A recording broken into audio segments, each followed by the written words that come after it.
Heç vaxt yadımdan çıxmaz. 23-24 yaşım var. Atamın ad gününə görə mağazaya daxil olunca bir hədiyyə alım. Elə məndən sonra bir qardaş dükkana daxil oldu. Baxdı mənə, dedi müəllim, acından ölürəm.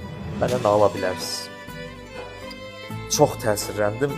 Gözlərimin içinə baxır, deyir mən sizdən pul istəmirəm. Yeməyə nəsə istəyirəm. Cibimdəki pula baxıram, hədiyyənin qiymətinə baxıram, görürəm əlavə 1-2 manatım qalır da, yəni pulum qalmır. Qardaş da gözümə baxır, deyir qurban olum, kömək eləyin mənə, mən məcburam oğurluq eləyim. O söz məni ümumiyyətlə tutdu. Hədiyyəni götürdüm, çıxdıq çölə, qardaşa dedim gözlə gəlirəm. Qalxdım evə, hədiyyəni verdim atama.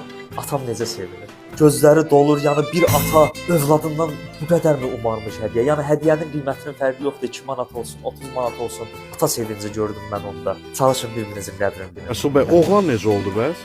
Bu bilmirəm, deyəsən tutdular onu oğurluqla 6 il, 7 il getdi içəri. Yəni yenə deyirəm, cənnət ataların Dur rədd ol buradan, gicin bir gic. Günah məndədir axı səndən